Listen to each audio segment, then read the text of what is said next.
Welcome to the TSD Mindfulness video for teaching number 30, which is Trust Divine Flow Exists for You. Do you truly believe or trust that divine flow is here to support you? Think about that question. Do you truly believe or trust that divine flow is here to support you? And in the previous videos, teaching number 28 and 29, I do go into more detail about what I'm talking about here with divine flow. But it is the source energy that it comes through us, and through our TSD mindfulness meditation practice, we can become more aware of this energy and allow it to heal us. It's very healing. That experience of being conscious of this energy is tremendously healing. So back to this question, do you truly believe and trust that divine flow exists for you? It is important to develop your trust in the existence of divine flow. So does it truly exist? You may have doubt about that, and developing trust that it truly does exist is very important. It's also important to trust that divine flow exists, and it exists for you. So we might sometimes be in this place where we believe, yes, divine flow exists, but it's not really for me. It's not really working for me. It doesn't really exist for me. That's a doubt to become aware of. We need to develop trust that divine flow, yes, indeed exists for you. And we need to trust that divine flow has a perfect path for you. So we might believe, yes, divine flow exists. We might even believe that divine flow exists for me, but we might question whether divine flow has a perfect path for us. So we need to have all three of those, develop trust in all three of those. If one is off, then it can kind of throw the process off. So just, have a little conversation with yourself about where you're at with that. And that can change from meditation to meditation. One meditation, you feel very in trust of all three of those. And then another meditation, you don't have any trust for any of them. So that's okay. That's what happens. But be mindful of where your trust exists.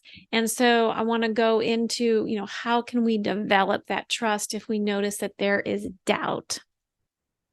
So divine flow is here to support you even when you feel you are not supported, and divine flow exists to purify your thinking and correct your logic. Now, when I use the word purify, I'm not talking about, sin and being bad and anything like that.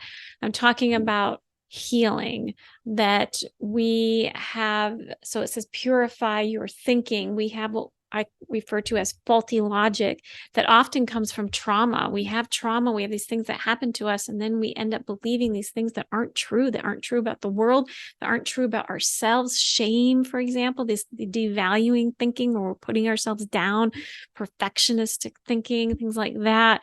This is what I'm talking about. And this experience of integrating with divine flow heals that type of thinking, and it in the TSD language is purifying your thinking and correcting your logic, because it's that faulty logic. So notice that, be mindful of doing this TSD mindfulness practice. Notice if you're really getting into that place of trust, moving your attention and your consciousness into your heart area, having this more better, stronger connection, awareness of divine flow. And notice if some of your thinking is actually being corrected. If you're starting to think things that are better for you, you're starting to believe in yourself more. So notice that. To develop your trust, first be mindful of how your faulty logic tears down your trust. So if we're going to really break this down, this doubt down, doubt comes from faulty logic. So if you can identify the faulty logic, release it, you're going to develop your trust. You're going to move out of doubt. So a thought such as divine flow can't be real because I don't see it. Divine flow can't be real because I don't see it. It's that doubt that divine flow exists. And pick out the faulty logic there. The faulty logic is that for divine flow to be real, I need to see it. I need to see it with these eyes. That's just faulty logic, right? So you can become aware of that faulty thinking and release it the best that you can.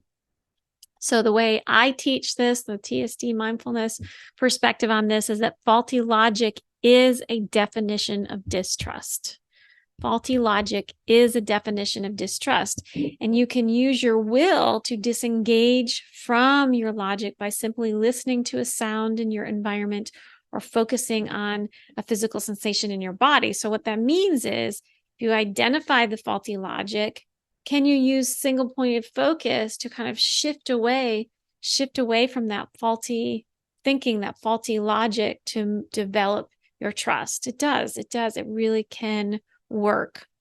Another way to disengage from your logic is to consider events in your life that you don't know the outcomes of. So that's the exercise of embracing uncertainty that I've gone over in previous videos, and it is on the 8-minute exercise sheet. So it's on the 9-minute exercise sheet. Embracing uncertainty, right? Just simply saying, I don't know the outcome of my job position. I don't know the outcome of this relationship. Now, those are some big ones. You can start with some smaller ones, but that practice of embracing uncertainty can help with that faulty logic, because often that what our idea of the outcome, what we think the outcome is often faulty logic itself. So we are letting go of faulty logic when we let go of outcome. Yeah, so take a moment and think about, what is logic?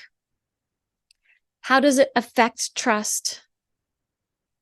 And how do you disengage from logic to promote trust? Right? Those are some of the ideas that we're talking about in this teaching. Your trust is also derailed when your gut is triggered. So, for example, you are meditating, you've soothed your mental field, you've tamed your mental field, you've kind of soothed your gut field, you've moved your attention into your heart field, or maybe you really have soothed your gut field and you move your attention into your heart field, and you're opening up to this integration experience, and then your gut field gets triggered for a variety of reasons. Maybe it gets triggered because you're stressed because you don't feel like you have enough time to get your work done, or to whatever it is that you need to do, and you might get triggered, and that is going to essentially could instigate some faulty logic. I don't have enough time. I can't do this. I shouldn't be doing this. Some things that maybe aren't necessarily true. Or it doesn't even have to be logic. Just having your gut trigger can be hard for you to open up to the integration experience. So anyway, use your mindfulness to notice that all of this is going on, and you could either just sit with it and say, well, this is what's happening right now. It's like this. Right now, I'm opening up to this integration experience, and my gut is triggered, and just accept it. That's what's happening. At least you're using your mindfulness and you know what's happening, right? Or you could step in and use some techniques to soothe your gut, to open yourself up to this integration experience. When you have fully trusted and integrated with divine flow, you will likely feel an energetic clearing, a healing in your heart. Notice that some of your logic is corrected. You're thinking more clearly, and you might become aware of guidance that specifically pertains to your current life situation. So these are all things that could happen when you become aware of divine flow using this process. So this is the conclusion of the TSD mindfulness video for teaching number 30.